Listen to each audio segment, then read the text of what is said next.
the theme. It's time for Nerdy for 30, the podcast where we talk about nerdy-ish movies for 30-ish minutes. My name is Kevin Bauer, a.k.a. The Critic's Choice. With me, as always, the People's Champ, Tim Cack.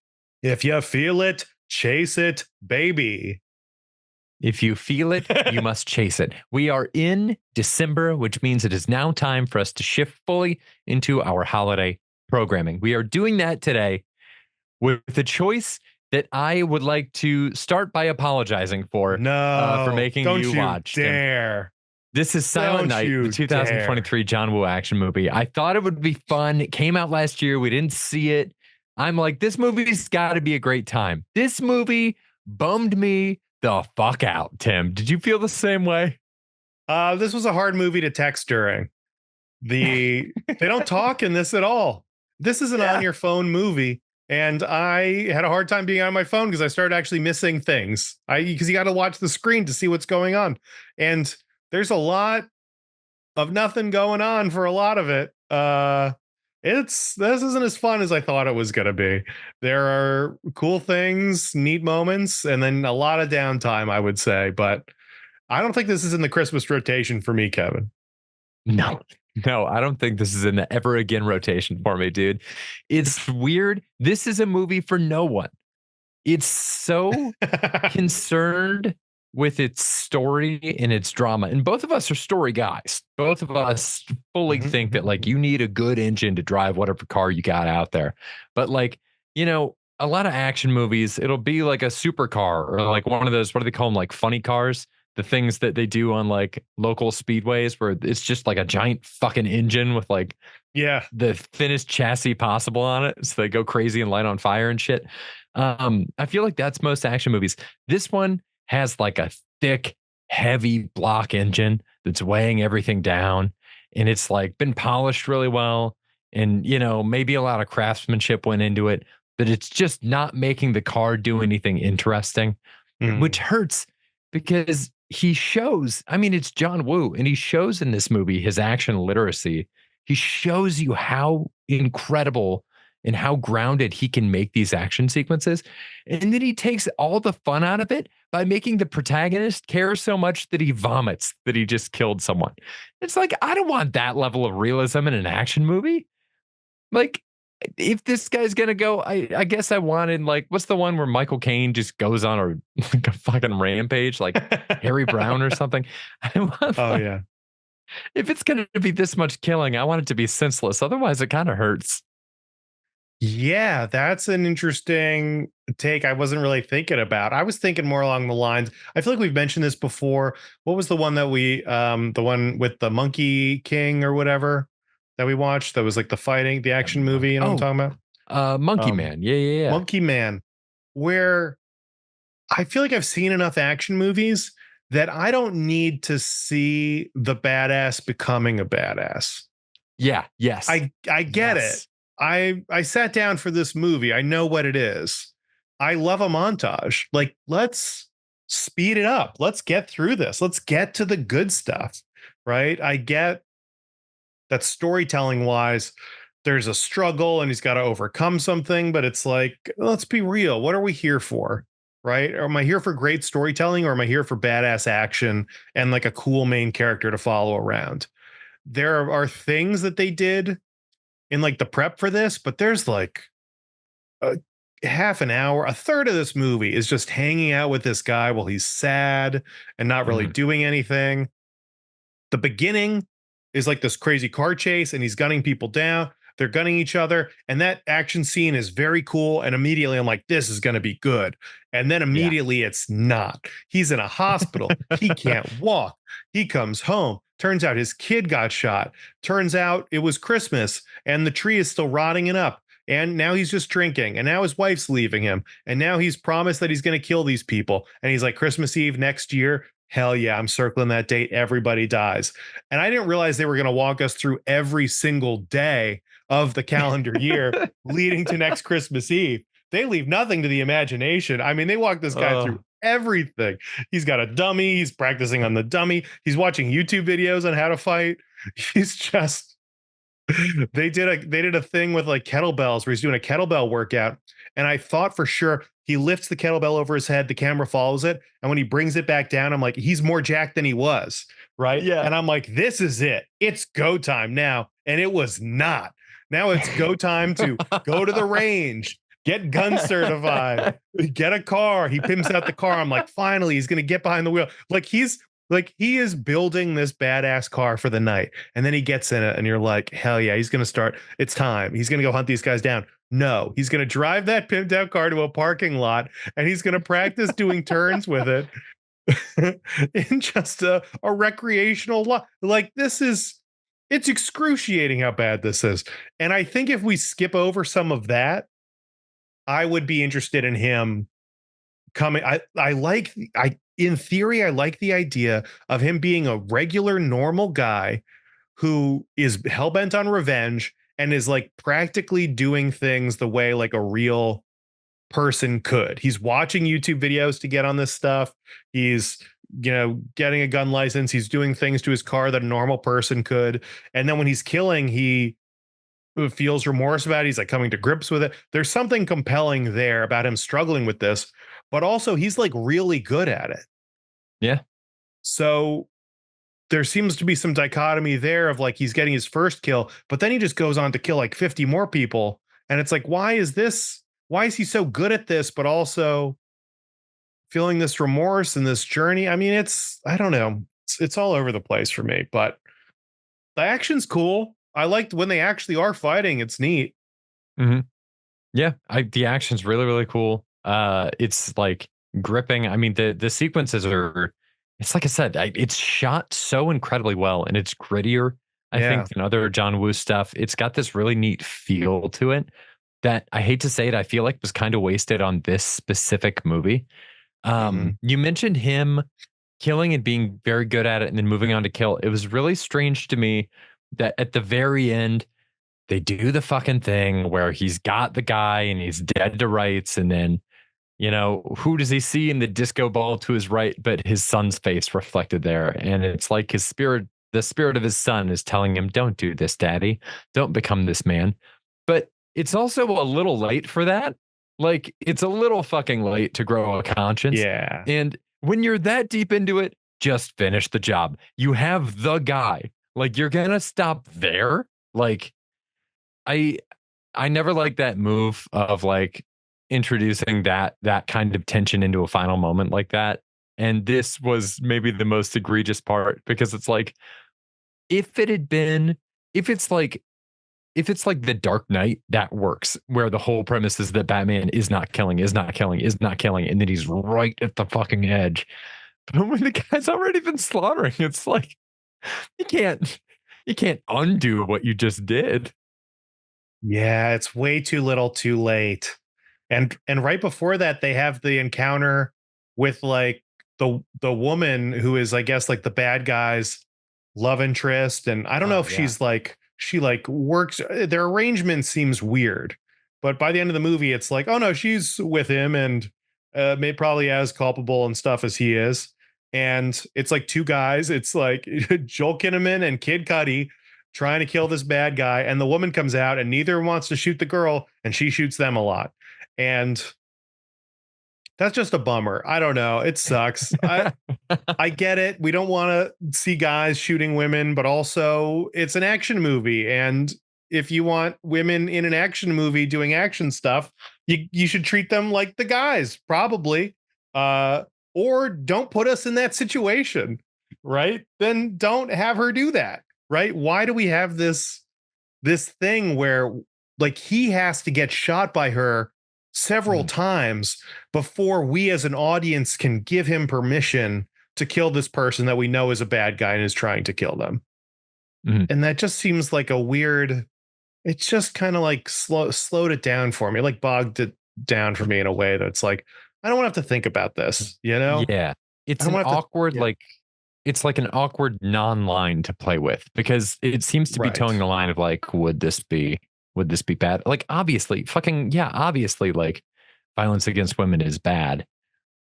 violence against, I like, in the context of an action movie, that's just such an awkward thing to drop in. It's such a real serious thing to drop into a movie that otherwise has, I mean, relatively no connection to that. So did Yeah. they show scenes? I remember there's the scene where he sees like a bruise on her arm, but I took that to be kind of like a heroin thing or something, like a drug thing. Yeah. Did we get, was I looking away? Was there any kind of like a direct domestic violence scene in this movie between the like gang leader and her?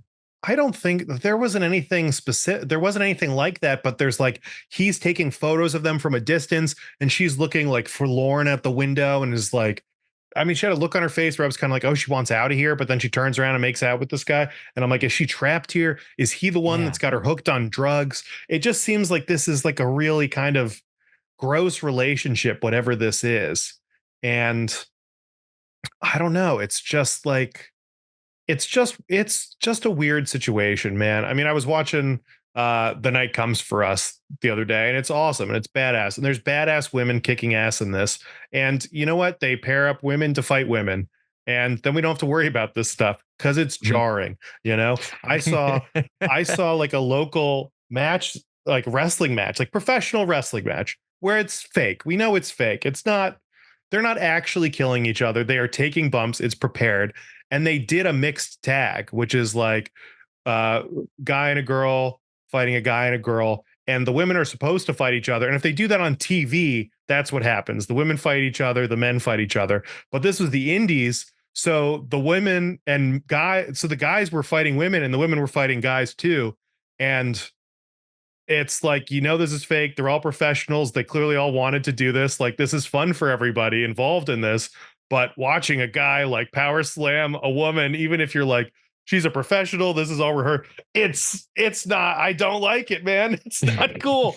It's not cool. And, and It just to be doesn't, it doesn't clear the gut check. it doesn't clear the gut check, and to be having a great time and like drinking and hanging out and cheering, and then to see something like that, it's like everyone was like, oh, like this is weird. And to like have that moment in this movie in a way that's so unearned and just random was like, oh, like another thing to where it's already about his kid and his like, and it's Christmas and the son died and he's seeing the sun everywhere. And then Kid Mhm. Cudi is around. Kid Cudi also wants to die for some reason, and we don't get any clarification on that. It's just a lot of unnecessary bullshit in this that dampen the spirit a little bit for me. There at the very end, he's dying and he kills the main bad guy, chokes him to death. That he lays down to die and looking up at the globes, and he sees Mhm. flashbacks of his time with his son. Then one in mixed in with the flashbacks is one random flash forward to the kid graduating. I didn't think there were any other flash forwards. It was one random one to him graduating, and then it went right back to flashbacks. And what is that? Why is the one thing he wants to see in the future his son graduating from high school? That's the one. I guess that is like a cliched, like proud parent moment, but that's the one you want to see your kid grow up. It's not like them having kids, them getting married, them, I don't know, just spending quality time with them, seeing them as an adult. Why is it them graduating high school? And that's the only one. And then it's back to them as a kid. And Kid Cudi is also very excited to lay down next to this guy and Mhm. just drift away. And it's like, Kid Cudi, what is your deal? What do you want from this movie? Why are you involved in this? And he's just so excited to do this with him. And that I don't get it. I don't understand. It looked cool. Kid Cudi kicks ass in this. They both kick ass, but I mean, yeah, what? yeah, that's, that's a good point. They both kick a lot of ass. Good look for Cuddy. Maybe that's Mm-hmm. all he wanted, was a proof of concept. If you got to Yes. imagine, the scripts he's getting past, like John Woo, that's a name. Like that is a fucking name. I see a John Woo script. I'm imagining that there's going to be a point in time where I am walking down an alleyway in slow motion and dubs are flying. Like that is what I would want from that. Joel Kinnaman also, I could see where Kid Cudi would be like, Joel Kinnaman might be kind of blowing up. He's in the Suicide Squad movies. He's apparently a massive deal, I think, in Korea. He's like a huge, huge, huge deal Really? overseas somewhere. And I think he's even I like a get it. mascot for an amusement park or something. like he's like a massive, Wow. massive star overseas. So I could see it being a thing where like either A, he's like, well, he's already popping off over there. Maybe the studios are finally going to get behind him and let him do this caliber of action movie for a while. Or B, maybe Cuddy's even thinking like maybe this movie won't make a ton of money in the States, but it's going to make a shitload of money internationally. And maybe it did. I forgot to look that up. We can check that out right now. He also But just is just a badass guy. I mean, he's like a cop who failed at his job, and then he grabs his gun and he heads out and he just walks into the building with this guy and starts shooting. He picks up a bad guy's gun and now he's dual wielding. And I'm like, what detective is this that he's dual wielding pistols and just capping people? Like he's crushing it. Like he looks awesome in this. I don't know yeah, why. I don't know why. Why is what I'm asking for all of this, but it looked cool. It was awesome. Joel Kinnaman to me is just a little generic. There's something about him, like the most recent Suicide Squad. He really just fell into the background for me. When you've got him with like that's tough though. Idris and John Cena and all the other great actors in this, and he's just some guy. And it's not.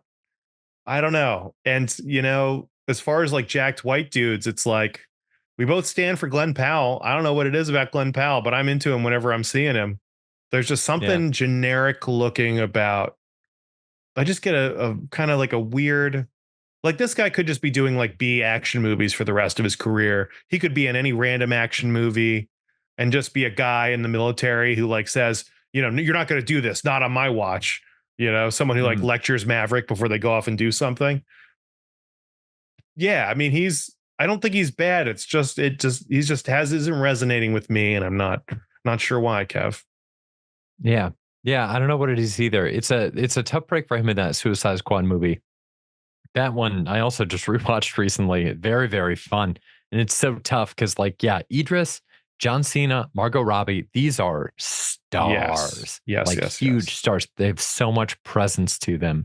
And even if you go to the people who are like in the comedic sense, if you think about like who's playing straight man, if we're considering them like the bigger characters, if we're going to who else in that movie is playing straight man, it's fucking Viola Davis and David Dastmalchian, who is now like horror movie royalty. Like he has Yeah. just played his hand so perfectly, being in the background of everything and always being that perfectly creepy guy that if you're Joel Kinnaman, you probably can't go forward and like really ramp it up because you're not going to match toes. Like you're not going to go toe to toe with the rest of them. But if you try to pull back even further and kind of play something in the background, like be a little counter melody, you got to compete with fucking Das Malshin and Viola Davis. Like that's a really tough break. And Ratcatcher, who is like the Oh emotional yeah. center of this movie, and a giant CGI shark. So yeah, this guy's like 12th on the bill in this movie. And that's not Oh, including all the people that, spoiler alert, die in the first 10 minutes of that movie. Pete Davidson is on that list, He's a Nathan Fillion, right? Like they've got a stacked cast that gets like cut off right at the top. Uh wow. that's a movie. We should just talk about that movie some more.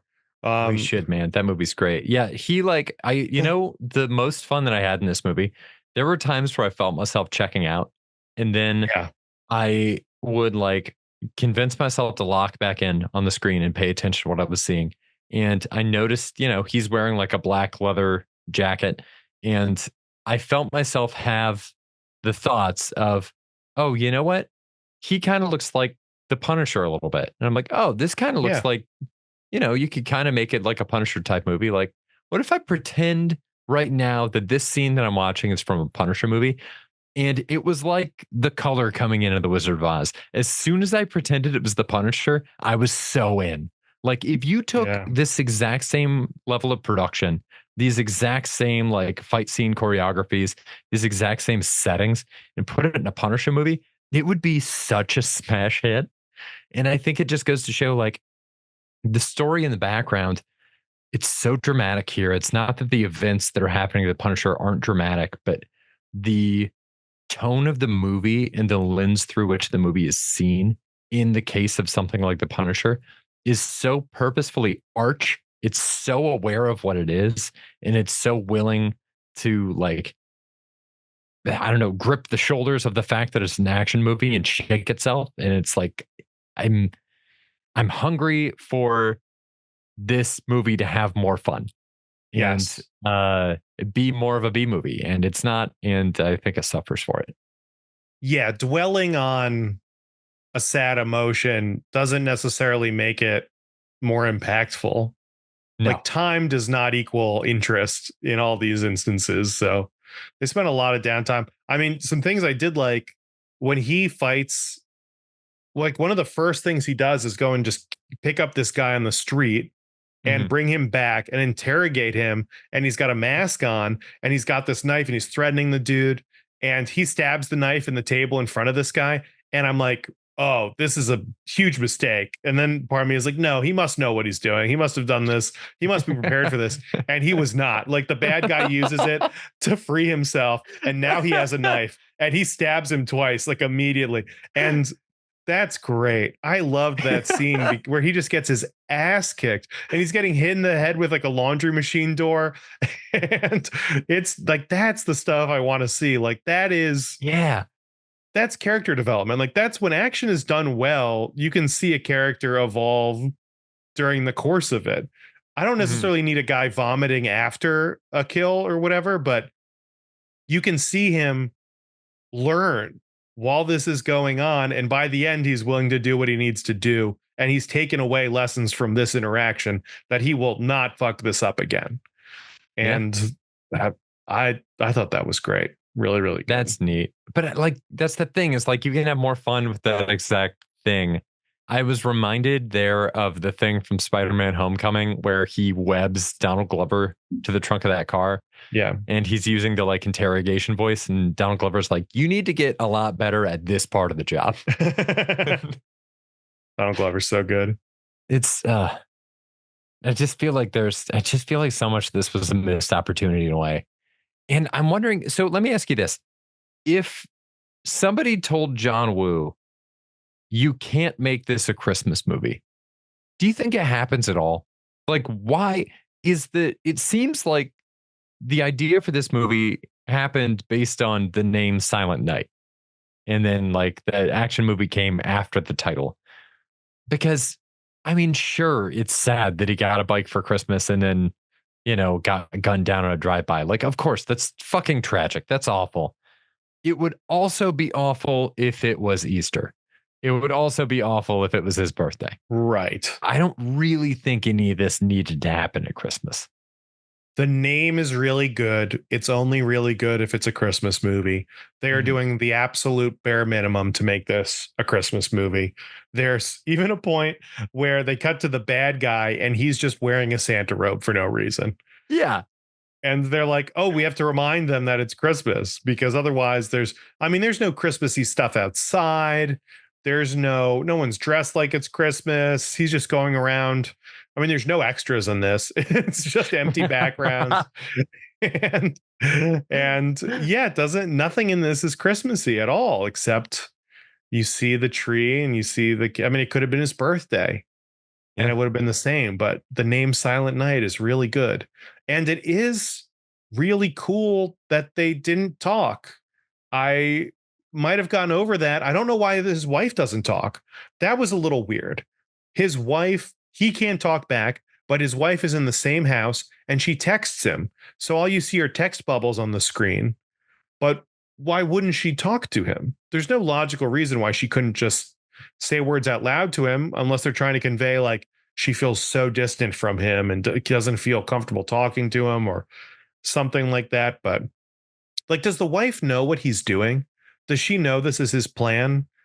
Have they talked about this at all? Or is he just neglecting her to the point where she's leaving on her own independently of this suicide mission he's on?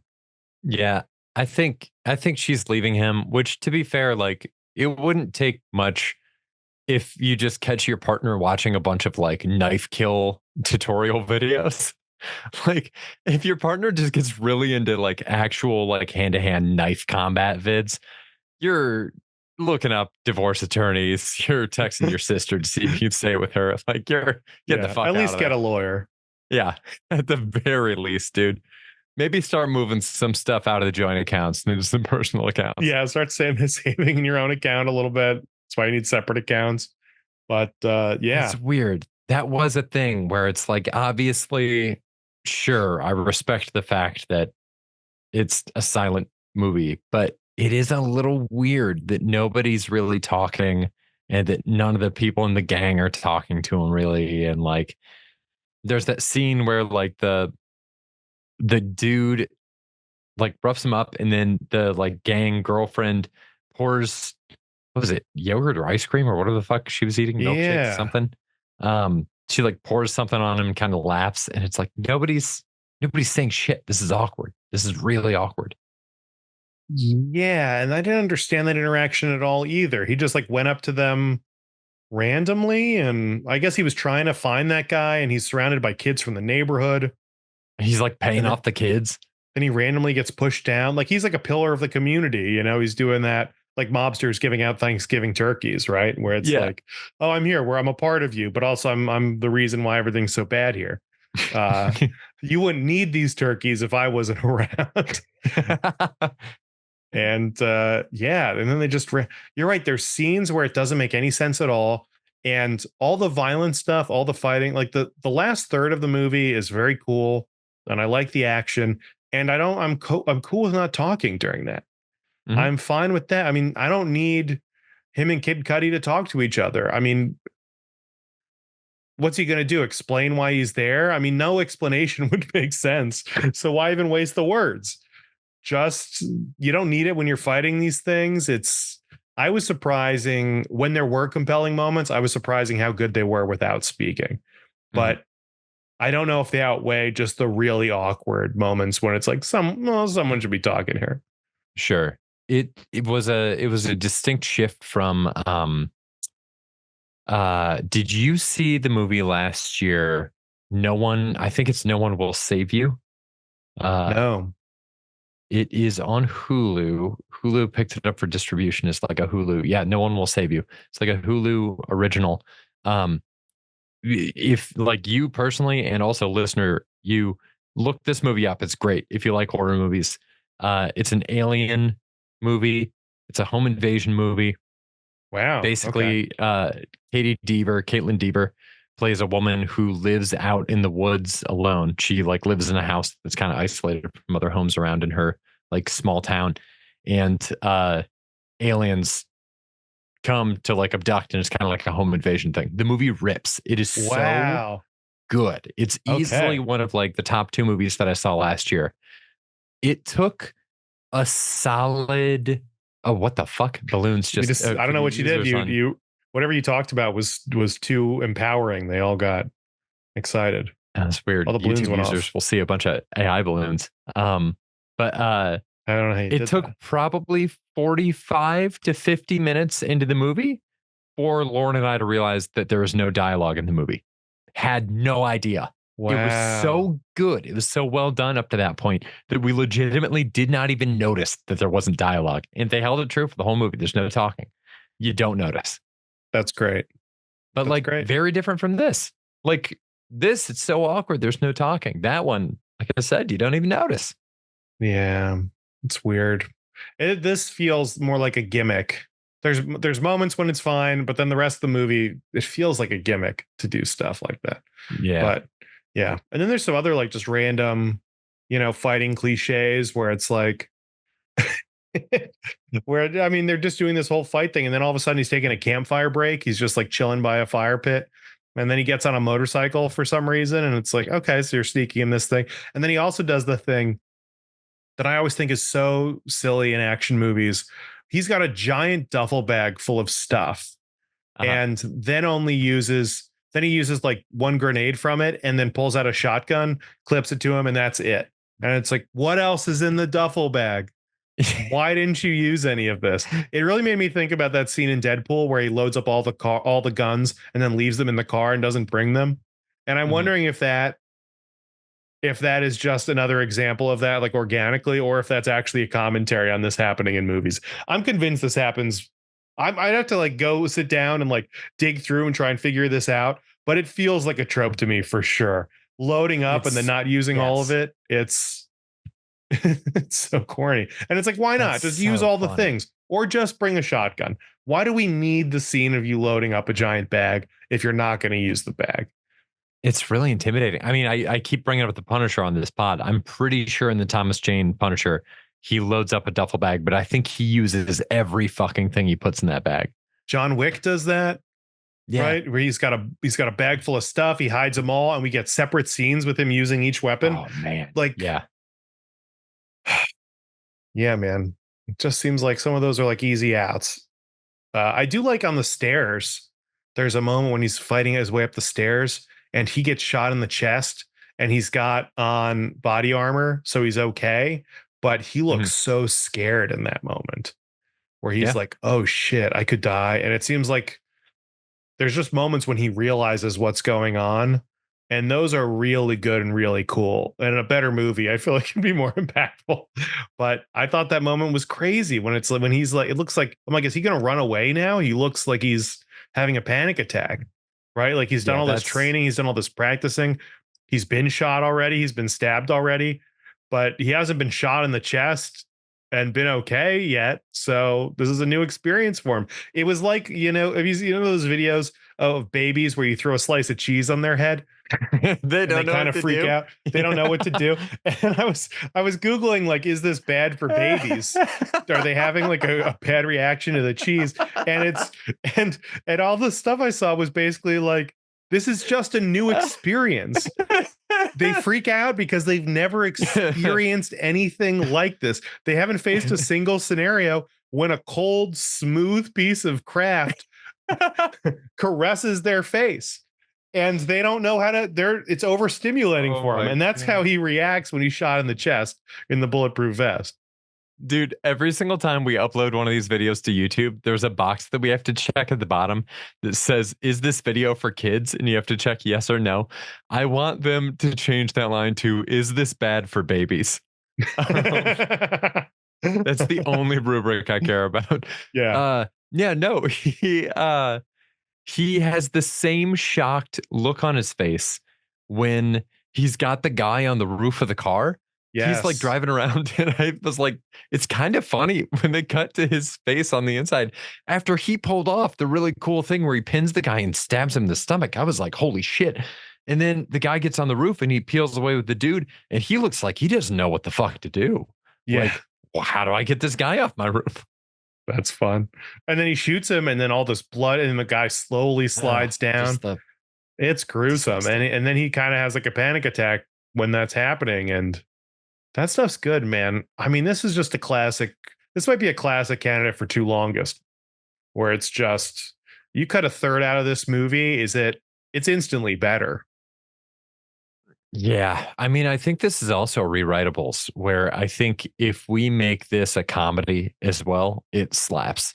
I think if we like lightly make this an action comedy, it slaps. And I think that might require putting in a different actor from Joel Kinnaman. I mean, maybe not. Like the scared stuff is pretty funny. Like when he is being very scared, it's a hair away from being legit funny. I think they could keep him and just make the situations a little funnier. Sure. Right? Like a Like, little bit more like exaggerated the way that yeah. shit's going wrong around him. Just like I think the scene to lock in on there is the guy getting the knife during the interrogation. I think that's your keystone for the whole movie. Yes. Yeah. And just some reactions of like, oh shit. I think Yeah. more of those kinds of oh shit moments would help it a lot. Yeah. I don't know. I don't It know if I'm is kind of recommending a this one to classic, anybody, like but oh, sorry, what were you saying? I was just gonna say it is kind of a classic opportunity to do almost like a Buster Keaton comedy with the fact that he's silent. Especially if you have like if Kid Cudi can talk and Kid Cudi's kind of grilling him on like, you didn't think to do it like this, and then he just gets to give him a look. See, that's like that's almost too much, I feel like. You think? Well, once everybody's talking, then it is just like a straight slapstick, I think, where it's like we've just got a random goofy character who can't talk. If they're still both not talking, they could have funnier moments, him and Kid Cudi. Mhm, They could have like I saved you, you saved me moments, like, oh, mhm. I thought you were gonna betray me and I shoot somebody, and then you're like, hands up, like I gotcha. Like they Yeah. could be there could be more of a playful attitude with this that would make it a funner action movie. But also, it's just revenge for his son getting shot with a I mean, they beat that into you so hard that there's no room for him to be having fun. No. So yeah, you got to replace that. It would have to be like, he got a big screen TV and they shot it. it is also the beginning is so random because I guess the beginning of the movie cuts and his son's already his son gets a bicycle for Christmas. He gets shot in the front yard because two gangs are in two separate cars racing each other and shooting machine guns at each other, which that can't be real life. There's no way this is actually happening. That gangs get in opposite cars and just race through the city shooting machine guns at each other. I swear the same guy in one of the cars gets shot twice during this. Like he gets machine gunned to death. He falls into the car. Then he gets machine gunned. Then he pops out again and he gets machine gunned to death. And it's crazy. And he's chasing these people down and he attacks one. I think he ends up killing one of them, right? With like a prop thing. And then the bad gets out and shoots him. And he's so surprised to be shot that it's so weird, where I was like, why is he just chased down a bunch of people with machine guns. Why is he surprised that they're trying to shoot him now? But I guess it makes more sense if it's just a random guy who goes insane. So yeah, fish out of water. There's something there, but yeah, I don't know. There's something. Yeah, you're right. Not going to recommend this to anybody. No recommendations. You do not need to watch it at Christmas. You can not watch it any other time of the year as well. Yeah, no, this is a oneer. This is a oneer. This is a oneer and doneer. Hey, speaking of oneers, we're going to be back here next week with Red One. Very excited for that. That one seems like it's an early Christmas classic contender. Could be fun. Oh, so we will see you there. Till then, thanks for listening, everybody, and stay nerdy. Bye. Stay nerdy. Bye.